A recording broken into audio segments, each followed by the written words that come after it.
श्री स्वामी समर्थ. सर्वप्रथम व्हिडिओला दक्षिणा म्हणून लाईक करा. कधी कधी आयुष्यात अशी वेळ येते जेव्हा एखाद्याला बळकट असूनही खूप सहन करावे लागते आणि कदाचित अशी परिस्थिती आहे राहूच्या मागील 4 महिन्याच्या अवस्थेत. कारण राहूने कुंभ राशीच्या एका बाजूने प्रवेश केला होता, जी सर्व बाजूने एकसारखेच म्हणायला जायचे की हे राहूंचे साम्राज्य आहे. आता ते राज्य कधी मिळेल? आतापर्यंत राहुदेव अशा स्थितीत होते की ते मृत अवस्थेत होते. जेव्हा एखादा ग्रह त्याच्या 24 ते 30 अंशांच्या अंतरात असतो तो मृत मानला जातो. आतापर्यंत राहुदेव त्याच मार्गावर चालत आहेत. 2 सप्टेंबरची तारीख येताच राहुदेव त्यांच्या मृत अवस्थेला पार करतील आणि त्याच्या उगवत्या अवस्थेत किंवा त्याच्या जागृत अवस्थेत येईल. वृद्ध होतील, तरुण होतील, पुत्र होतील आणि मग ते मुलांच्या रूपात येतील आणि नंतर तुमची राशी सोडून जातील.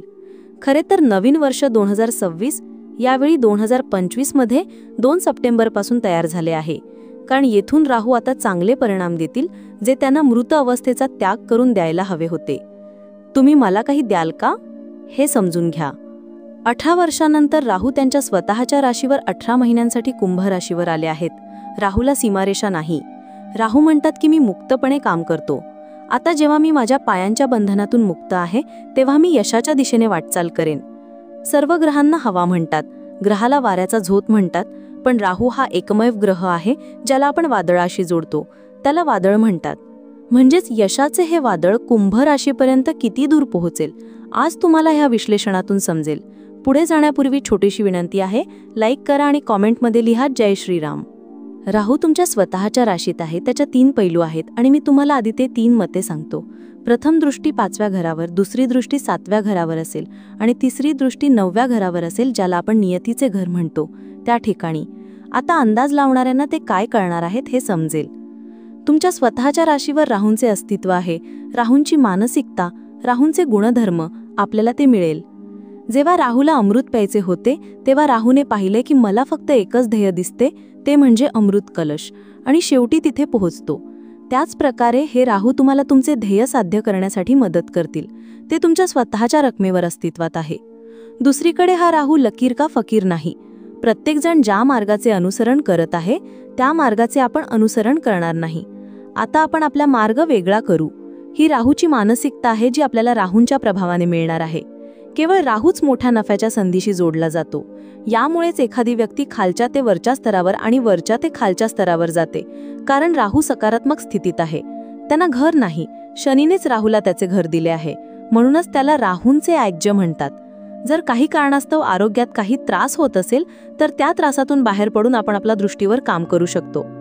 आता येथे राहूला जे पहिली दृष्टी आहे ती 5व्या घरावर पडणे आहे. राहू स्वतः शेअर बाजाराचा ग्रह बनला आणि 5वे घर शेअर बाजाराचे प्रतिनिधित्व करते.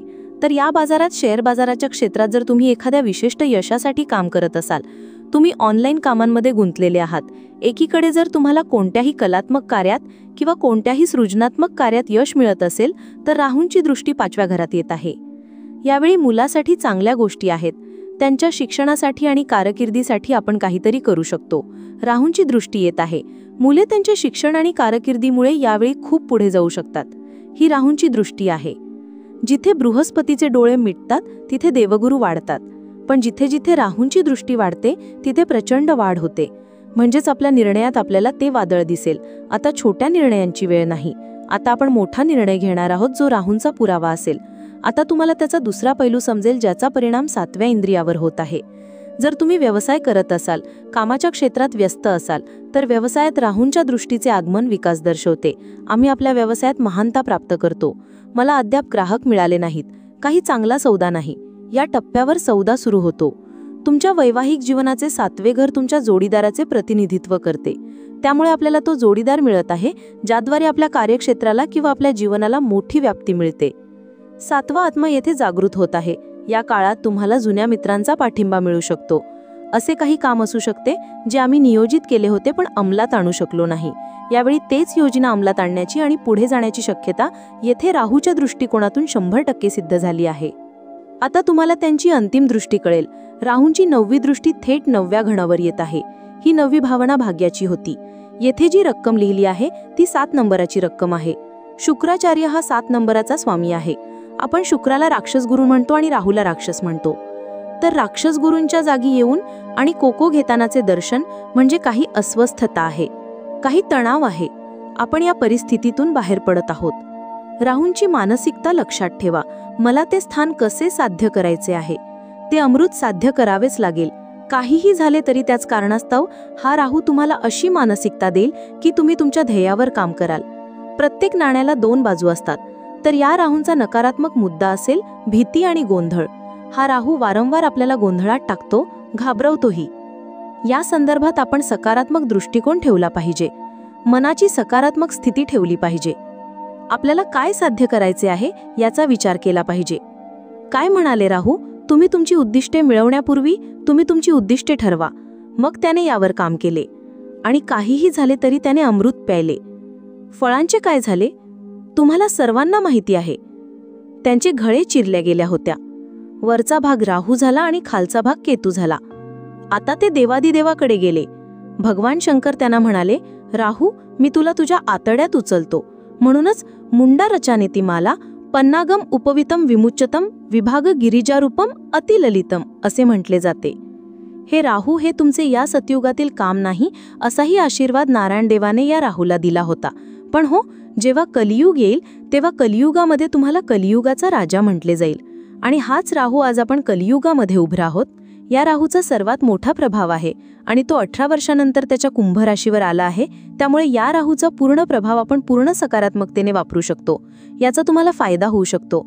आता आपल्याकडे सीमाभिंत नाही, आमच्यासाठी मैदान मोकळे आहे. आमच्या हातात एक मूळ उद्दिष्ट आहे. आता आपण त्याला किती मिळवू शकतो हे आपल्या हातात आहे. आपण आपले जीवन कसे सुधारू शकतो. हा राहू देवाधिदेव देवाची पूजा करून नेहमीच आनंदी राहतो, म्हणजेच राहूंची कृपा प्राप्त होते. गंगेच्या पाण्यात स्नान केल्याने राहूला अपराधी वाटत नाही. तीर्थक्षेत्रात जाऊन राहूंचे दोष संपतात आणि या क्षणी राहू आपल्यात उपस्थित आहे. तो आपल्या जीवनात आहे. तो आपल्या बेरेजेत अस्तित्वात आहे. त्यामुळे आंघोळीच्या पाण्यात गुलाब पाण्याचे काही थेंब घाला. याच्यासह राहू नेहमीच सकारात्मक परिणाम देईल, एका मजबूत नियतीला प्रोत्साहन देईल आणि एक मजबूत कारकीर्द सुरू करेल. मला आशा आहे की तुम्ही हे सर्व समजून घेतले असाल. जर तुम्हाला ते समजले असेल तर मला समजावून सांगण्याचा प्रयत्न करू द्या. जर तुम्हाला ते योग्य वाटले तर माझी समजवण्याची पद्धत, जर तुम्हाला ते अर्थपूर्ण वाटले तर प्रत्येक वेळेप्रमाणे यावेळेही तुमच्या प्रेमळ लाईक आणि कॉमेंट द्यायचे विसरू नका. आणि हो, जर तुम्ही अद्याप चॅनल सबस्क्राईब केले नसेल तर करा. पुन्हा एकदा तुम्हा सर्वांना खूप खूप शुभेच्छा. या शुभेच्छांसह जय श्रीराम.